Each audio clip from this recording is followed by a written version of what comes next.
বন্ধুরা, যে যেখান থেকে আমার ভিডিও দেখছেন সকলকে আন্তরিক অভিনন্দন, শুভেচ্ছা ও ভালোবাসা।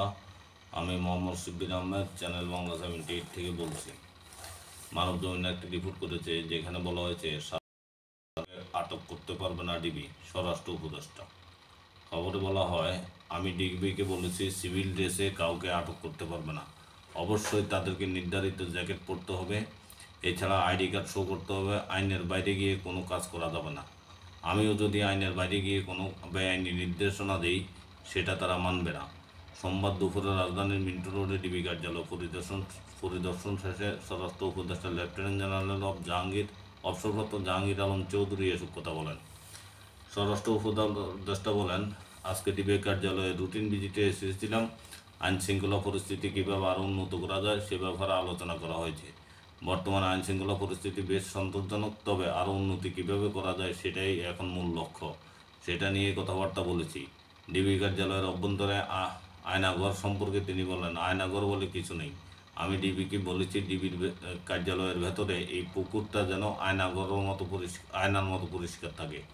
আয়নাঘর বলে কিছু থাকবে না, কোনো ভাতের হোটেলও থাকবে না। গণমাধ্যম কর্মীদের প্রশংসা করে উপদেষ্টা বলেন, ইন্ডিয়ার নিউজের কাউন্টারে ভালো নিউজ করছেন, আপনারা সত্যটাই লিখছেন। যে কারণে দেখেন এখন ইন্ডিয়া থেকে অপপ্রচার কমে গেছে। আমাদের মিডিয়া সত্যিটা প্রকাশ করলে আমাদের জন্য অ্যাকশান নিতে সুবিধা হয়। তাই আমি যদি কোনো দুর্নীতি করি তা আপনারা প্রকাশ করে দেন, কিন্তু সত্যটা প্রকাশ করেন। বলে দেন ওই জায়গায় টাকা খেয়েছি, লিখে দেন, আমার কোনো আপত্তি থাকবে না।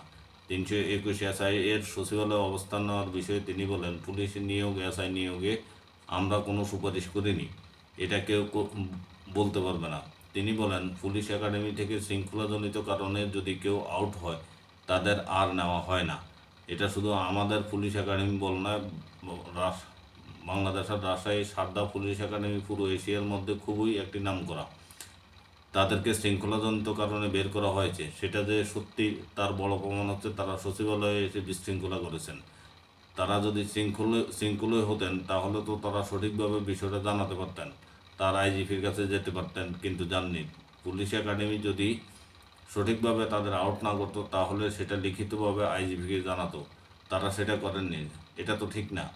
এটাই তো প্রমাণ করে তারা উশৃঙ্খল ছিল। পুলিশ আইনশৃঙ্খলা বাহিনী, পুলিশ একাডেমি শৃঙ্খল জায়গা, সেখানে অশৃঙ্খল কিছু করতে পারবে না।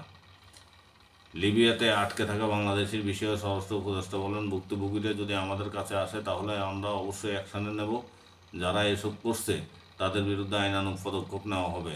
কোনো ভুক্তভোগী যদি তা থাকে তাহলে তাদের আমাদের কাছে পাঠান, তারাই আমাদের রত্ন, বড় সম্পদ। উল্লেখ করে স্বরাষ্ট্র উপদেষ্টা বলেন, যারা লিবিয়াতে গিয়ে আটকা আছেন তাদের ফিরিয়ে আনতে আমাদের পক্ষ থেকে যতটা সম্ভব করব।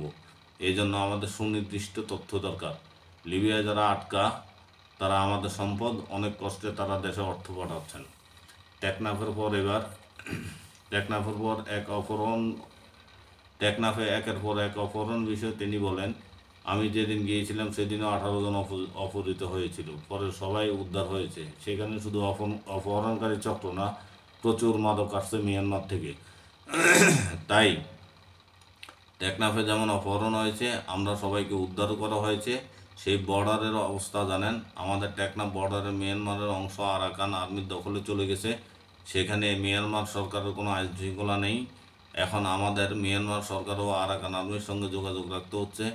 এখন তো বসার অবস্থাও নেই। মিয়ানমার সরকারের বর্ডার সিকিউরিটি ফোর্সের তো কেউ নেই যে বসবে। আবার আরাকান আর্মিও কিছু এখনও অথরাইজড না, এখনও অফিসিয়ালি মিয়ানমার সরকারই বৈধ সরকার বলছি। এটা তো সমস্যা। আমাদের লক্ষ্য আমাদের নিজস্ব বর্ডার সিকিউরিটি, তাই দুপক্ষের সঙ্গে যোগাযোগ রাখছি। বর্ডার যেন শান্ত থাকে সেই জন্য সজাগ আছি। আমাদের বর্ডার পুরোপুরি আমাদের নিয়ন্ত্রণে আছে। এই সময় ঢাকায় চিন্তা বেড়ে গেছে বলেও স্বীকার করেন উপদেষ্টা। নানা পদক্ষেপ গ্রহণ করা হয়েছে বলেও তিনি জানান। এই ছিল স্বরাষ্ট্র উপদেষ্টার বক্তব্য। ভালো থাকবেন, সুস্থ থাকবেন। আসসালামু আলাইকুম।